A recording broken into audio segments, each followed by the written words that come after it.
Les forêts jouent un rôle important pour préserver la santé des sols, réduire leur érosion et atténuer les risques d'inondation. Elles constituent en outre de grands réservoirs de carbone, mais aussi, à mesure de leur croissance, des pièges à carbone, source de santé, de bien-être et de divertissement. Les forêts offrent aussi des espaces de loisirs et de détente aux nombreux attraits comme la chasse, le tourisme et les produits forestiers non ligneux. Malheureusement, la forêt ivoirienne est en souffrance. De 16 millions d'hectares dans les années indépendances, nous sommes aujourd'hui à moins de 3 millions d'hectares. Face à cette situation, des initiatives sont prises ça et là, notamment par le ministère des Eaux et Forêts, pour essayer d'inverser la tendance. Parmi ces actions, le projet Une école 5 hectares de forêt. Comment ce projet peut-il aider à la restauration du couvert forestier ivoirien? Pour répondre à cette question, Alerte Écolo reçoit aujourd'hui lieutenant-colonel Apata Yavo Nicolas, ingénieur des eaux et forêts, chef de ce projet. Colonel Apata, bonjour. Bonjour. Le projet Une école 5 hectares de forêt, qu'est-ce que c'est? Qu'est-ce que ça présente? Présentez-nous votre projet. D'accord. À l'entame de ces échanges, je voudrais euh, profiter de cette occasion pour remercier Monsieur le ministre des Eaux et Forêts, Monsieur Alain Richard Donvaï, qui nous a autorisé, qui nous a permis d'être là sur ce plateau pour échanger avec l'auditoire.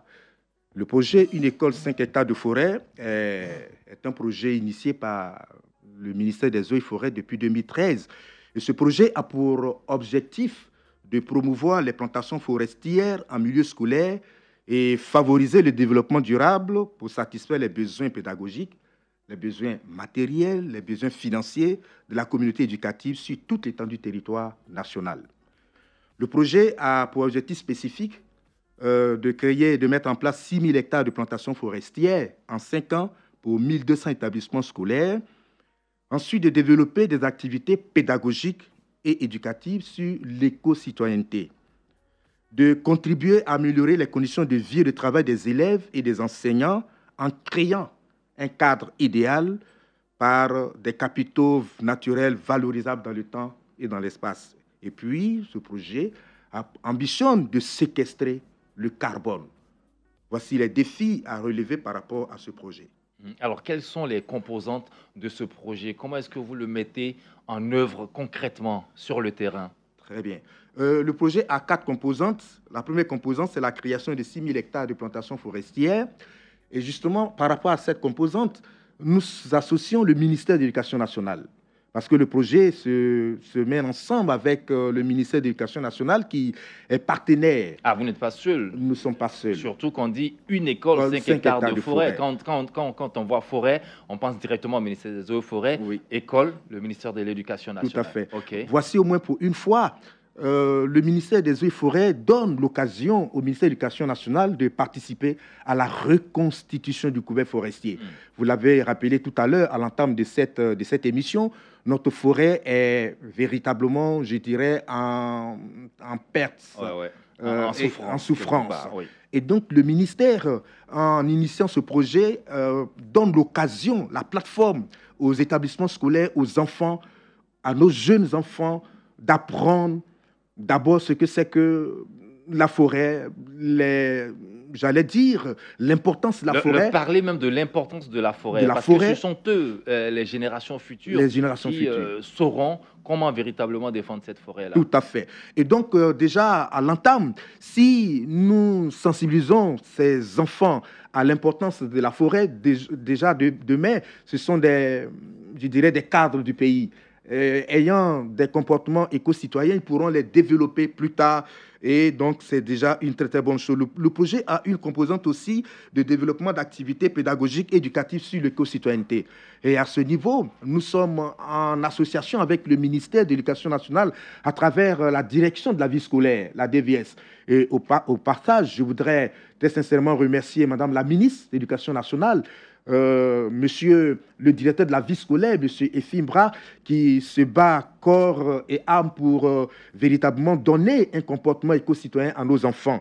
Et donc, avec ce projet, il y a des activités pédagogiques, éducatives qui sont menées. Les enfants apprennent à travers, je dirais, des dessins, à travers des photographies, à travers des dessins, à travers des parcours pédestres dans des zones boisées.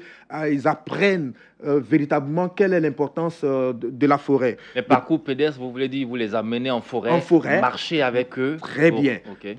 Très bien. Et le projet a aussi une autre composante qui consiste à créer des activités génératrices de revenus. Sur les interlignes, nous pratiquons l'agroforesterie. Nous savons que le ministère de l'Éducation nationale a un volet cantine scolaire. Et donc, voici, j'allais dire, la conjonction bien trouvée pour permettre à ces établissements scolaires qui rentrent dans le projet de pouvoir mettre en place la culture vivrière associée à nos plans forestiers. Et cela permet véritablement, j'allais dire, d'alimenter les cantines scolaires. Le projet a un autre volet qui consiste à faire de la sensibilisation de masse, à encourager les enfants, à les éduquer, à organiser des conférences. Et donc, voici un peu, je pourrais dire, comment le projet se mène. Alors, pour prendre part à ce projet, il y a, je dirais, trois alternatives que nous envisageons. D'accord, on va en parler tout à l'heure, comment prendre part au projet. Et vous avez parlé d'activités génératrices de revenus. Comment est-ce possible avec la forêt, des enfants, des écoliers que vous incitez à planter des arbres, d'accord, mais comment générer des revenus avec ce projet-là? Ok, avec le projet Unicos 5 hectares de forêt, le ministère des Eaux et Forêts donne l'occasion au ministère de l'Éducation nationale d'avoir des ressources financières. Tenez-vous bien, 1 hectare de tech revient au bas mot à l'exploitation entre 20 et 25 millions de francs CFA. Imaginez, on ne savait pas ça. Imaginez sur toute l'étendue du territoire national des établissements scolaires qui prennent part au projet, qui mettent en place 1 hectare, 2 hectares, 3 hectares, 4 hectares, 5 hectares, voire même 10 hectares pour certains établissements. Les exemples sont éloquents. À terme, ce sont des établissements scolaires qui pourront avoir des moyens nécessaires pour rebâtir, de faire de nouveaux, je dirais, de nouvelles constructions, de nouvelles salles de classe, équiper ces établissements. Aujourd'hui, nous savons combien de fois agrandir leur établissement, avec de nouvelles salles. Très bien. Et en bien plus, équiper les laboratoires, par exemple. Très bien. Et donc, le projet a véritablement, je dirais, cette possibilité de permettre à l'Éducation nationale de pouvoir engranger d'autres ressources financières à travers l'agroforesterie. Dès lors que nous mettons en place les reboisements, les enfants, à travers les coopératives scolaires, à travers les groupements de femmes, et surtout les femmes qui font, je dirais, la culture vivrière et qui manquent souvent de terre, nous cédons ces parcelles à ces bonnes dames qui, regroupées en association, vont faire la culture vivrière. Et une partie de ces cultures vivrières va être reversée aux cantines scolaires pour permettre aux enfants d'être bien nutris. Et donc, voici un peu, je dirais, les différentes alternatives liées à ce projet-là. Et puis, sans oublier qu'aujourd'hui, avec le développement, j'allais dire, des partenariats qui sont en train de se mettre en place. Monsieur le ministre des Eaux et Forêts a parlé tantôt de l'initiative Cacao Forêt, et nous avons des chocolatiers qui veulent bien s'intéresser à la forêt. Nous allons y revenir certainement. Et donc, au travers des établissements scolaires, nous pouvons produire des plants à mettre à la disposition de ces planteurs, lesquels plans peuvent générer, je dirais, des ressources financières pour aider, je dirais, les COGES, pour aider les établissements scolaires à avoir des moyens substantiels pour pouvoir mieux encadrer les enfants, aider les enfants, n'est-ce pas, à vivre non seulement dans un cadre, je dirais, propice aux études, mais permettre à ces enfants-là de se développer tout en apprenant les sciences de la nature. Le projet donne une occasion au ministère de l'Éducation nationale de faire de la pratique. Les enfants apprennent de façon théorique ce que c'est que l'arbre, les constitutions de l'arbre, le devenir de l'arbre, j'allais dire les différentes fonctions de l'arbre. Et donc, nous donnons l'occasion à ces enfants de toucher de très près à travers les semences qu'on leur donne, à travers les semences que les enfants mettent en terre et qu'ils voient germer. Les enfants voient de visu c'est toute cette théorie qu'ils ont emmagasinée en classe, et donc ils vont faire la pratique, et cette pratique-là va fixer davantage sur leurs connaissances en ce qui concerne les sciences de la nature. En dehors de cela, il y a que l'écotourisme va être développé. Imaginez un peu les élèves du lycée américain et français qui sont entrés dans le projet. Nous allons en venir tout à l'heure. Aujourd'hui, lorsque nous faisons les plantings, nous prenons soin de faire des levées GPS et nous donnons à chaque enfant, je dirais, la situation exacte de l'arbre qu'il a planté. D'ici quelques années, ce sont des grands cadres qui ne seront peut-être plus en Côte d'Ivoire, mais qui viendront avec les coordonnées GPS retrouver l'arbre qu'ils ont planté il y a 5 ans, 10 ans, 15 ans. Très bien, très bien. Très et donc, le projet leur donne l'occasion, n'est-ce pas, de faire de l'écotourisme en sachant qu'ils ont semé et la semence qu'ils ont mis en terre en Côte d'Ivoire, cette semence a porté du fruit et a eu des répercussions effectivement sur notre environnement et sur le bienfait, je dirais, de notre nature. C'est très intéressant tout cela. Donc, comment participer donc à ce projet-là? Vous êtes une école, vous êtes intéressé, vous voulez participer. Une école, 5 hectares de forêt. Comment ça marche? OK. Nous avons plusieurs cas de figure. Le premier cas de figure, c'est que l'établissement scolaire a en son sein de l'espace. Est-ce que c'est vous qui identifiez les établissements qui veulent participer à ce projet ou bien ce sont les écoles elles-mêmes qui viennent vers vous, qui vous sollicitent et disent, écoutez, on a entendu parler du projet, ça nous intéresse, nous aussi, on veut planter des arbres? OK, ça va dans les deux sens. Nous avons nos directions régionales, nos directions départementales, nos cantonnements, nos postes forestiers qui sont étendus sur tout le territoire national et qui décèlent, je dirais, des établissements scolaires qui peuvent véritablement, je dirais, faire l'objet d'un reboisement.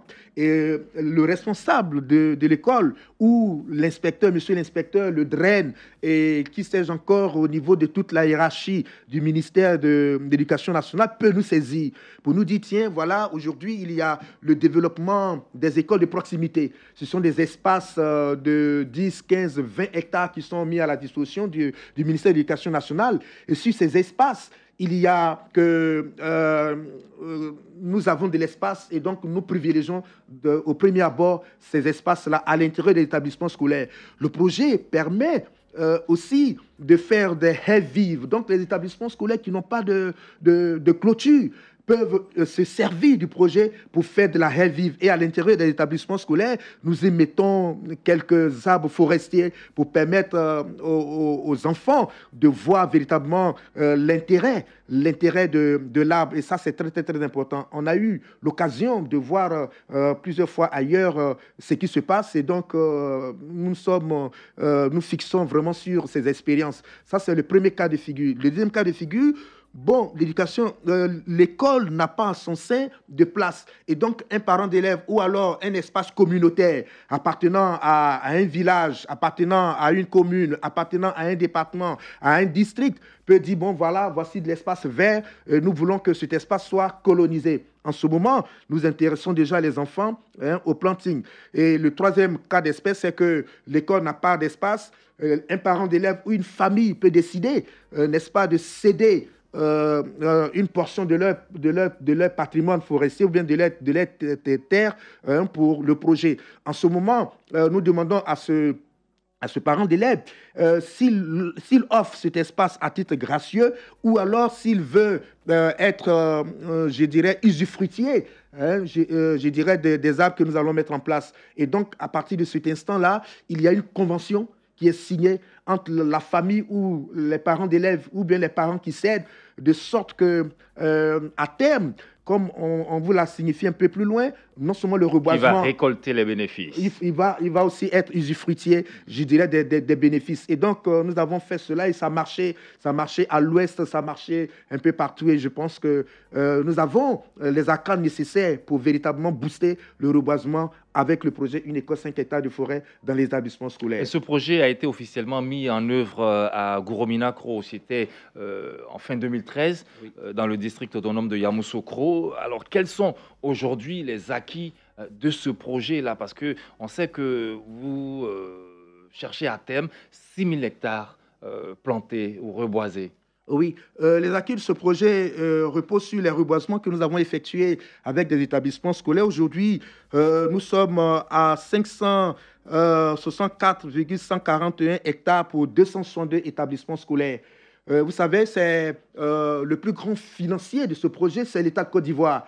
Et l'État de Côte d'Ivoire a beaucoup de priorités. Et c'est justement cela que nous en appelons à certaines bonnes volontés, à certaines associations.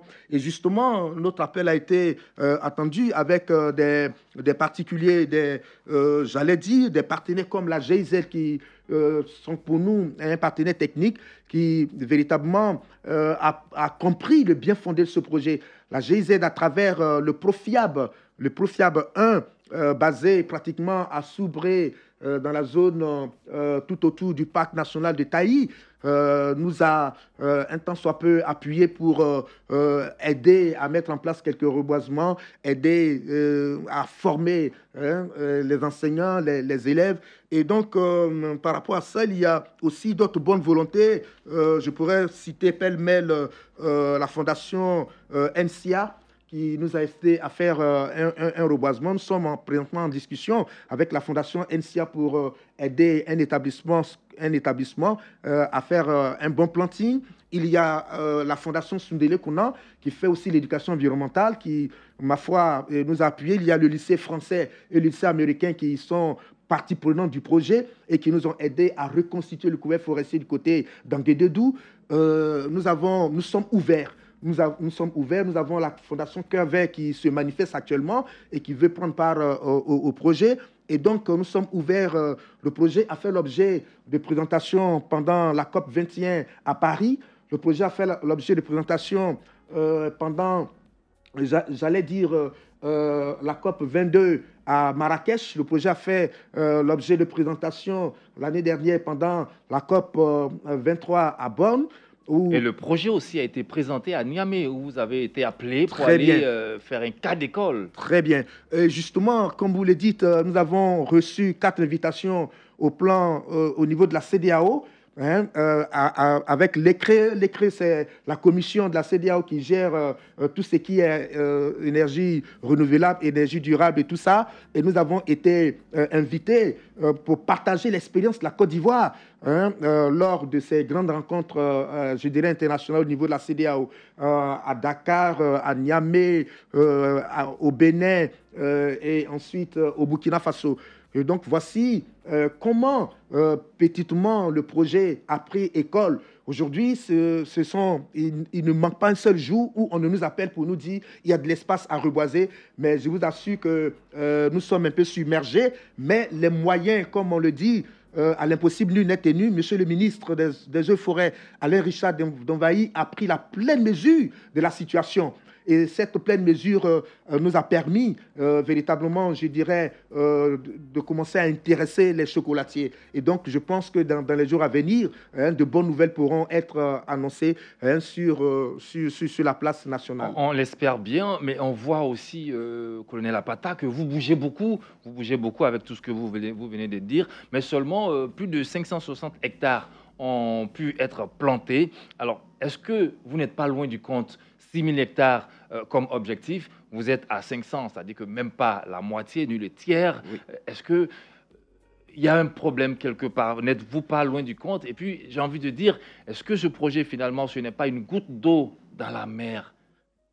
Donc, le projet n'est pas une goutte d'eau dans la mer à partir du moment où le ministère de l'Éducation nationale a pris fait et cause pour ce projet. Aujourd'hui, la direction de la vie scolaire a inscrit ça comme activité, je dirais, primordiale pendant les festivals des arts et de la culture en milieu scolaire. Et 4 années de suite, nous sensibilisons les élèves, nous sensibilisons les parents d'élèves.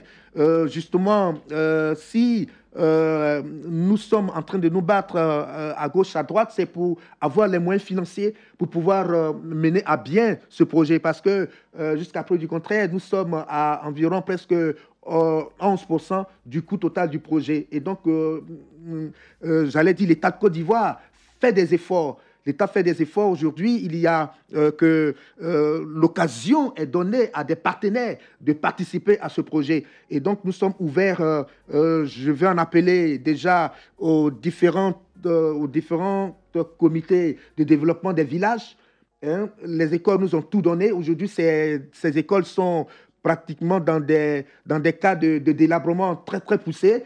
je vais en appeler aux cadres, je vais en appeler à la diaspora pour dire que l'école qui vous a formé, avec laquelle aujourd'hui nous sommes devenus des cadres de ce pays, il faut que nous fassions un retour en aidant nos jeunes enfants qui sont prêts, hein, n'est-ce pas, à emboîter le pas, à planter, à reconstituer le couvert forestier, à mener des activités. Aujourd'hui, le ministère des Eaux et Forêts se bat avec l'ensemble des directions régionales, avec l'ensemble des directions départementales, des cantonnements et des postes forestiers pour faire la promotion du reboisement. Et c'est un challenge. Et justement, si vous voyez que nous avons des problèmes de changement climatique qui sont perceptibles, qui sont, je dirais, palpables, ce qui nous reste à faire, c'est effectivement de reconstituer le couvert forestier.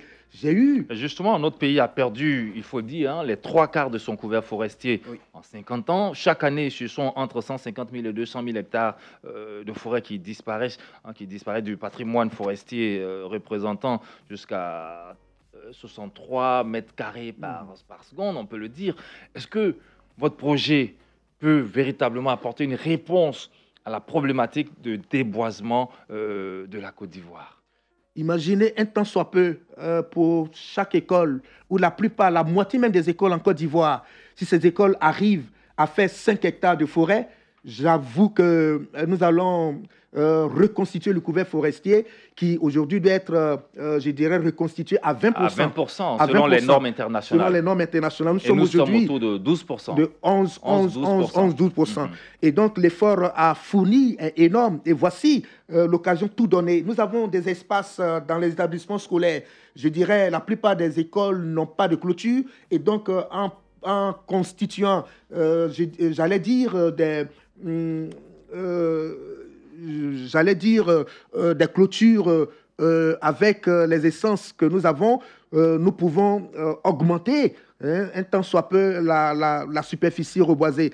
Nous avons, je dirais, toutes les accords nécessaires. Nous avons la technicité, nous avons la volonté. Monsieur le ministre est en train de se battre comme il peut pour pouvoir aider à booster, n'est-ce pas, cette initiative. Aujourd'hui, le ministère de l'Éducation nationale, à travers je dirais, la direction de la vie scolaire qui envisage de faire des enfants, je dirais, des éco-citoyens, en plus de faire d'eux des éco-citoyens, mais créer en eux cet esprit entrepreneurial.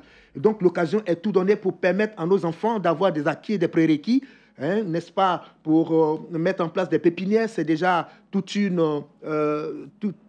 un ensemble, j'allais dire, de connaissances que nous cédons, que nous partageons avec nos enfants et qui, ma foi, peuvent servir ces enfants-là, peuvent les aider demain à être de grands, j'allais dire, des personnes qui participent à la reconstitution du couvert forestier. Et ça, c'est une très, très, très, très bonne chose. D'accord. Nous avons Gaman Akan qui nous appelle. Il est en ligne. Akan, bonjour. Oui. Allô? Bonjour, M. Aboussila. Oui, bonjour. Comment vous allez? Oui, je vais bien. Alors, on vous écoute. M. Aboussila, je suis très intéressé par l'émission. Oui. Surtout les thèmes qui a abordés. Alors, j'aimerais te poser des questions au colonel, surtout pour ce qui concerne la part du projet, c'est-à-dire ceux qui doivent prendre part à ce projet. Par exemple, je parle de mon école. Mon école est intéressée. Je suis intéressé pour mon école, mais quelles sont les démarches qu'il faut faire? Il faut entreprendre. Qu'il faut, voilà. Parce qu'au niveau de mon école, on n'a pas d'espace. Mais il faut qu'on aille solliciter un espace quelque part. Voilà. Alors, cette démarche-là, c'est au compte de l'école ou bien c'est le projet qui doit nous aider à faire cette démarche. D'accord. Vous êtes de quelle école, monsieur EPP, le groupe scolaire de Cassigé, sous-préfecture de Guessigé, département d'Agboville. D'accord. Laissez vos contacts à la réalisation. Il va répondre à votre question, à votre préoccupation. Mais j'aimerais aussi que vous laissiez vos contacts pour être sûr que ici, à Alerte Écolo, on puisse faire un suivi de tout ce qui se passe. Merci beaucoup. Oui. Merci. 20 21 44 48, nous avons Madame Delhomme qui nous appelle. Bonjour Madame Delhomme. Oui, bonjour. Très heureux d'avoir une femme. Merci de me prendre à l'antenne. Oui. Je pense que j'ai été parmi les premiers signataires du projet Une école 5 hectares de forêt. Ah bon? Oui. J'étais proviseur du lycée français Blaise Pascal. Ah, vous êtes proviseur du lycée Blaise Pascal, oui. Et donc, dans ce cadre-là, j'ai eu le plaisir de rencontrer le colonel Apata et ce projet. Nous avons, donc le lycée Blaise Pascal a été, je pense, l'un des premiers signataires du projet. Nous avons reboisé 10 hectares de forêt dans l'Anguet-des-Doubs. Et maintenant, donc, je suis de retour en Côte d'Ivoire, bien qu'en retraite, et je travaille pour le groupe Enco Éducation. Nous avons 2 écoles en Côte d'Ivoire et nous préparons au baccalauréat international. Et nous avons renoué, bien évidemment, avec nos amis du projet Une école 5 hectares de forêt. Et dans notre établissement, nous apportons une très grande attention à la sensibilisation des élèves aux problèmes de la biodiversité et plus généralement de l'environnement. Tous nos élèves travaillent sur ces projets. Nous avons ainsi pu créer avec la Fondation Sundele, qui est aussi Sundele Conan, qui est aussi un vieux partenaire du projet, et qui s'est donné pour mission de défendre la forêt ivoirienne. Nous avons pu créer des clubs en milieu éducatif avec le soutien de la DREN 1. Nous avons créé des clubs Sundele Conan pour l'environnement. Et nous avons renoué avec nos anciens partenaires du Collège moderne du Plateau, avec lequel nous travaillons dans le cadre du projet Une école 5 hectares de forêt à l'époque du lycée Blaise Pascal. Super. Alors, Madame Delhomme, je voulais vous poser une question. Nous avons des projets en cours avec cette école. Nous avons pu créer Club Sundele Conan dans le grand lycée, les 2 grands lycées publics Nangui-Abrogoa. Et de notre site, avec l'aide du projet, nous avons installé récemment, l'aide du MINEF, 400 arbres plantés par nos propres élèves, lesquels ont chacun la responsabilité d'un ou de plusieurs arbres qui leur, en quelque sorte, leur sont confiés. Super. Donc justement, Madame Delhomme, oui, allez-y.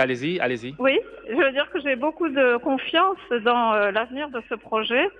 Parce qu'il est évident que ce sont les jeunes qui peuvent faire changer les choses.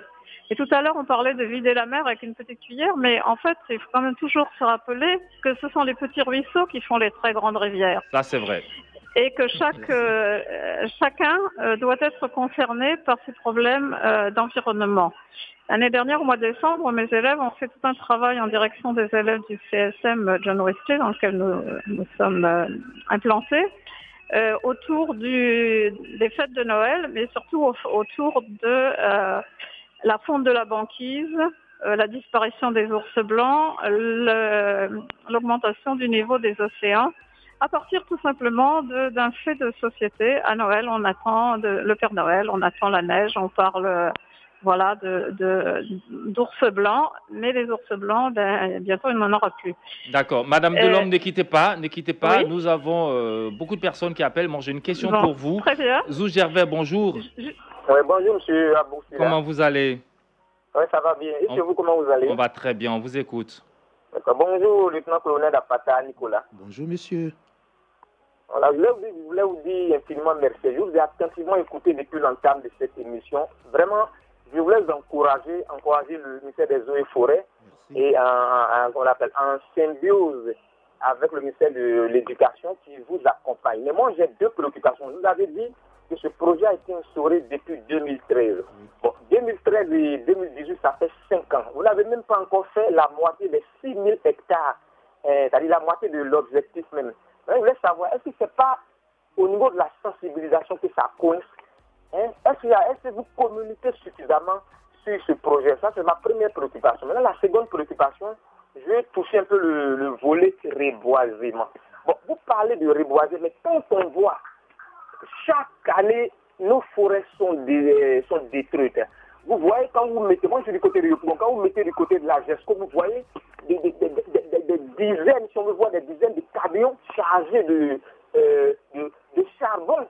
C'est-à-dire que cela détruit la forêt. Donc, on ne va pas reboiser et puis certains sont en train de détruire. Donc, je veux savoir quelles sont les dispositions que vous prenez à ce niveau pour empêcher cela. Parce que quand on reboise, il ne faut pas détruire. Merci, lieutenant-colonel Apata Nicolas. Merci, M. Silla, et bonne émission en vous. Merci, Zou-Gervais. Alors, je reviens rapidement à vous, Madame Delhomme.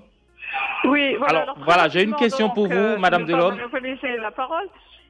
Voilà, mais moi j'ai une question pour vous, Madame Delhomme.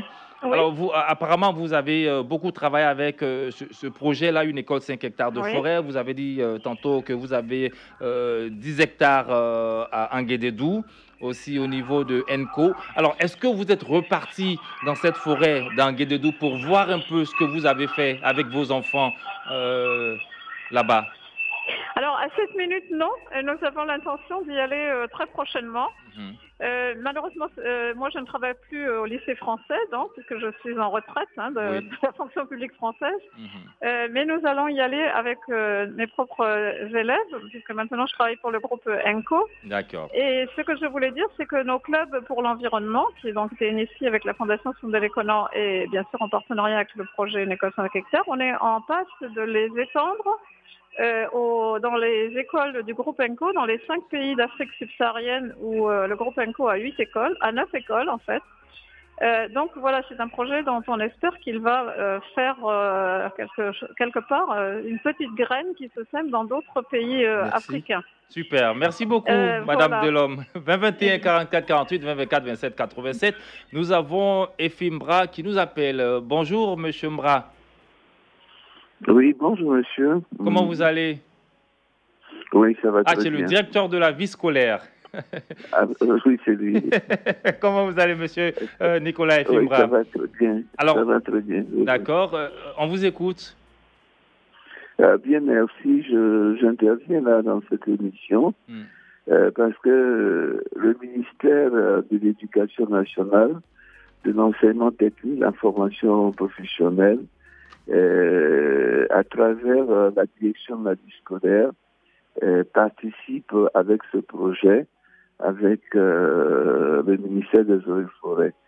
Vous êtes partenaire de ce projet?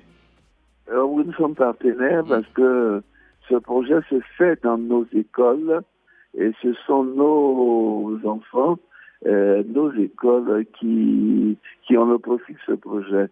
Mais je voudrais dire que c'est un projet éducatif et c'est ce qui est intéressant pour nous, un projet éducatif, même s'il y a un aspect économique au niveau des retombées, mais d'abord un projet éducatif parce que ce projet permet aux enfants eux-mêmes de s'approprier de tout un processus d'élaboration de pépinière, un processus de mise en place de la plante, d'entretien de la plante, jusqu'à ce que la plante puisse arriver à maturité. Arriver à maturité. Donc, toutes les étapes sont éducatives pour nos enfants. Et donc, c'est avec beaucoup d'engagement que nous travaillons auprès du colonel Apata, chef de ce projet. Merci beaucoup, monsieur le directeur. Oui. C'est là une contribution. Vraiment merci pour cet appel. 20 21 44 48 20 24 27 87. Nous avons Bamba Losséné qui nous appelle de Zonye. Bamba, bonjour. Oh, bonjour, monsieur. On vous écoute. Oui, bon, j'ai quelques préoccupations. Je voulais demander aux hauts gradés. Oui. D'abord, je leur donne beaucoup de satisfaction pour les projets qui veulent commencer là. Ils ont commencé depuis, oui. Ouais, ok, voilà. Comme nous n'avons pas les informations vers chez nous ici. D'accord. Vraiment, nous les félicitons beaucoup. Mais notre préoccupation est que vraiment, les eaux forêts même, est-ce que vraiment ils font leur travail? Parce que quand on voit, nous qui sommes les civils, quand on voit les gens dans la forêt, en train de détruire, de nuit et jour, ils ne sont jamais inquiétés. Parlez un peu fort, s'il vous plaît, monsieur Bamba. Oui? Oui, allez-y.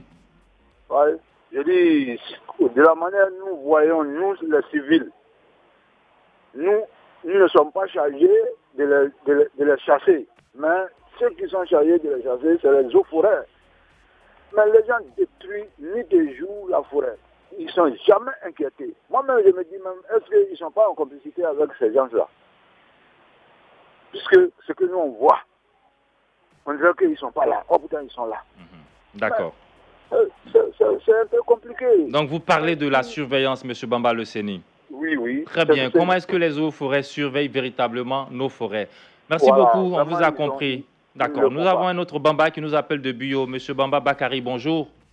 Bonjour, monsieur. Ne quittez pas, nous avons une autre dame qui nous appelle à cette émission. C'est vraiment très encourageant. Madame Guesson, bonjour Madame Guesson.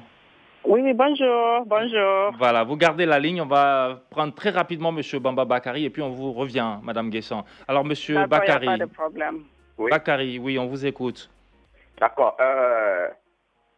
Le projet est la bienvenue.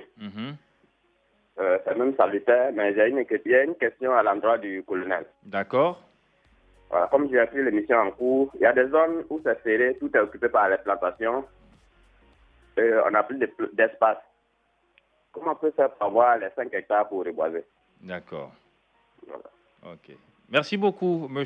Bamba Bakari. Retour à Mme Guesson. Mme Guesson, vous êtes là? Oui, oui, je suis là. D'accord. Vous êtes en direct sur Radio Côte d'Ivoire. D'accord.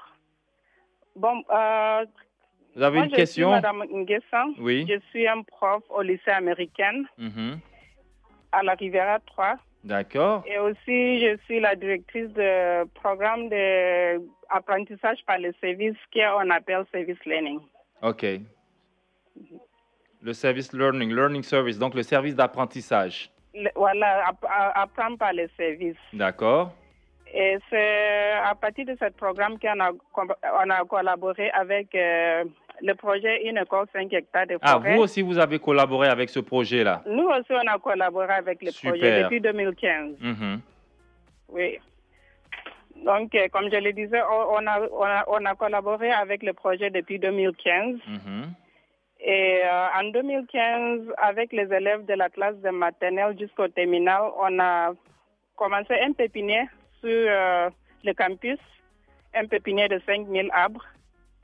Et en juin de l'année 2015, on allait planter ça dans la forêt, dans Guédédu, avec 4 autres écoles, y compris les lycées français. Et on a tellement apprécié le projet qu'on a décidé de continuer. Donc, on a fait ça encore en 2016, 5000 arbres qu'on a produits sur notre campus encore. Et l'année dernière, en 2017, on a collaboré avec l'école de Adiaké, toujours dans le planting d'arbres. Et cette année, on continue avec 5000 arbres qu'on va planter en juin. Super. Est-ce que vos élèves, ils apprécient l'initiative? Est-ce qu'ils s'approprient? Nos élèves apprécient beaucoup l'initiative et maintenant, ils ont une idée de travailler avec les autres écoles américaines dans l'Afrique de l'Ouest. Ah, super, donc, un bon partenariat qui part de là. De reproduire les mêmes projets dans les autres écoles américaines. Merci. Super. Donc, on voit que le projet est en train de faire tâche d'huile. Ça, c'est votre acquis. Et ils ont même créé un club de reforestation. Donc, le club, c'est pas seulement de faire les séances de planting, c'est aussi faire la sensibilisation. Pourquoi est-ce qu'il faut faire les activités de reforestation? Quels sont les avantages? Quels sont les problèmes si on laisse les fêtes comme ça? Donc, il y a un volet éducatif aussi que nos élèves sont en train de faire. Merci beaucoup, Madame Guesson. C'est ce que disait tout à l'heure le directeur de la vie scolaire. Vraiment, merci de suivre Radio Côte d'Ivoire. On vous encourage à nous écouter tous les jeudis, Alerte Écolo de 9h à 10h. On parle d'environnement, on parle de forêt, en tout cas tout ce qui a trait à notre environnement et à la préservation de la nature. Merci beaucoup, Madame Guesson. Ok, merci beaucoup. 2021 44 48. Zémé Yapi, bonjour. Oui, bonjour, monsieur. Comment vous allez? Oui, par la grâce de Dieu, ça va. Fidèle auditeur de Radio Côte d'Ivoire, ça va très bien. Ok, Dieu merci. On vous écoute. Bon, vraiment, je voudrais dire merci aux initiateurs de ce projet. Quand j'ai écouté l'invité, je me suis retrouvé dans les années 70, 80, entre 70 et 80. Ah bon? Merci beaucoup. Oui. Nous avons reçu une formation tout récemment avec un document à l'appui et j'ai noté quelque chose. On a écrit l'école de la vie dans la vie de l'école. Ah, l'école de la vie dans la vie de l'école. Voilà. Ça c'est profond ça. C'est à l'école qu'on apprend à vivre, mais en même temps, l'école prépare la vie future. Donc, Moi, ce projet-là me fait rappeler encore beaucoup de choses. On dit le succès de la Côte d'Ivoire, le succès de ce pays repose sur l'agriculture, oui. Vous voyez, maintenant, je suis un peu inquiet. C'est aujourd'hui que moi j'ai écouté cette émission-là. Et vous savez, c'est dans l'ancien temps qu'on n'allait pas à l'école les jeudis. Cette rubrique-là concerne l'école, jusqu'à l'école primaire, depuis l'école primaire jusqu'au lycée là. Oui. Donc, du primaire, secondaire et supérieur. Voilà, moi j'aurais souhaité qu'on nous trouve un jour, soit le mercredi après-midi, ou un jour non ouvrable, où les enfants ne vont pas à l'école pour nous permettre de suivre cette émission-là. D'accord. Vraiment, je remercie tous les initiateurs et puis tous ceux qui sont intervenus, ils ont bien dit. Quand je prends le cas, par exemple, des agents des eaux et forêts, et en général, finalement, ils sont sur les routes. Alors que dans les forêts, il y a du grand bruit des machines, des tronçonneuses qui coupent le bois. Ils attendent que quelqu'un vienne avec une planche et puis ils vont bloquer. Mais est-ce qu'en bloquant cette planche-là, ça fait que le bois va repousser? D'accord. Là, on n'est pas d'accord pour ça. Okay. Je crois que ce n'est pas l'objectif de cette émission. Mais vous pouvez dénoncer cela aussi, parce que certains représentants du ministère des Eaux et Forêts qui est là, il faut y répondre. Voilà. Ils doivent surveiller, ils doivent aller en profondeur. Là où se trouvent les forêts déjà, il faut faire attention. D'accord. Vous voyez, il y a longtemps qu'on coupe le bois, comme on le dit. Mais ces coupeurs de bois là, je vais parler de ceux qui exploitent la forêt là. Pourquoi ils n'ont pas eu d'espace à reboiser? Ok, très bien compris, Zémé Yapi. Malheureusement, le temps avance. On n'aura pas assez de temps pour le colonel pour répondre aux différentes questions. Clémence, on va terminer avec Yao Kofi qui nous appelle de Botro. Yao Kofi, bonjour. Bonjour, monsieur. Comment vous allez? Ça va très bien. Alors, on vous écoute, monsieur Kofi. Bon, j'ai eu la chance de participer à ce projet il y a de cela quelques années quand j'étais agent chef d'établissement au lycée de Botro. J'ai vraiment été très heureux de le faire parce qu'en son temps, le lycée était rempli d'herbes, il y avait des serpents un peu partout, il fallait protéger la vie des enfants d'abord. Et il fallait trouver un projet viable qui pouvait vraiment non seulement permettre effectivement de protéger les enfants, mais quelque chose qui, à long terme, pouvait bénéficier à toute la région, je pourrais dire. Et donc, grâce au colonel Apata et puis à d'autres responsables des eaux et forêts, nous sommes entrés de plein pied dans ce projet et nous avons réalisé 8 hectares de forêt. Ah, super. Malheureusement, il se trouve que le plus souvent, jusqu'à présent, certaines personnes mal intentionnées, certainement, mettent le feu à cette forêt. Je pense que les gens devaient être beaucoup plus sensibilisés pour éviter ce genre de feux de brousse qui détruisent des projets qui sont vraiment pour le devenir de la nation ivoirienne. Je crois que c'est un projet très important et étant donné qu'aujourd'hui la tendance est à créer des écoles de proximité où il y a beaucoup plus d'espace, je crois que l'État devait intégrer dans la création des écoles de proximité ce projet. Ça va permettre de faire avancer plus vite parce que ces écoles parfois ont 5, 10, voire 15 hectares de superficie.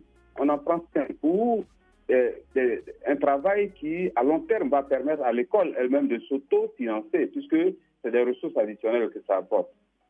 Voilà un peu ce que je voudrais dire à ce sujet. Merci beaucoup, M. Yao Kofi, pour votre contribution. Alors, colonel Apata, on revient à vous très rapidement. Là, vous avez un défi. On a 3 minutes pour répondre aux questions et passer à la conclusion de cette émission. Il y a eu tellement d'appels et c'était intéressant. Il fallait vraiment écouter toutes ces personnes qui ont appelé. Je vous laisse la parole. Alors, M. Gagnant, le premier qui a appelé, Gaman, pardon, et Econ, qui dit comment participer à ce projet. Très bien. Pour participer à ce projet, c'est très simple. Déjà, vous saisissez le responsable local du ministère des Eaux et Forêts, de la localité, je dirais, qui vous est très proche. Ce dernier va, n'est-ce pas, nous remonter l'information. Et il y a une levée cartographique qui va être faite pour évaluer la superficie. Et dès lors que nous connaissons la superficie, nous vous inscrivons déjà au projet. Et donc, l'année qui suit, vous faites partie, je dirais, de la programmation que nous mettons en place. Alors, nous venons avec les intervenants. J'ai eu beaucoup de contributions. Merci. Merci à tous ceux qui sont intervenus, au directeur de la vie scolaire et tout ça. nous apprenons aux enfants à mettre en place les pépinières. D'accord. Colonel, est-ce qu'il y a un contact où ceux qui seraient intéressés peuvent joindre... Oui, nous sommes joignables au 79 30 35 52. 79 30 35 52. Alors, Zou Gervais, il dit depuis 2013, le projet est initié, nous sommes en 2018, l'objectif n'est pas encore atteint. Alors, qu'est-ce qui coince? Ben justement, tout à l'heure, lorsque j'intervenais, j'ai dit que le ministre des Eaux et Forêts a pris la pleine mesure de la situation et le ministre est en train de se battre corps et âme pour nous trouver des financements. L'État a beaucoup de priorités.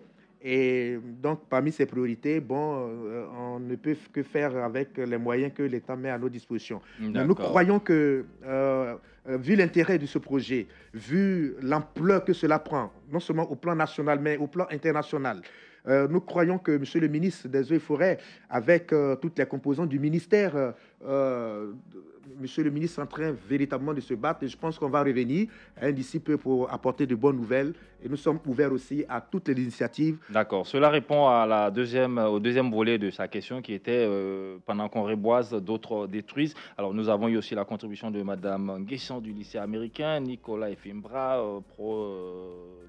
directeur de la vie scolaire, M. Bamba Loceni, qui dit « Est-ce que les eaux et forêts font véritablement leur travail ?» Un autre Bamba Bakari, comment obtenir l'espace? On va répondre très rapidement, quelques secondes.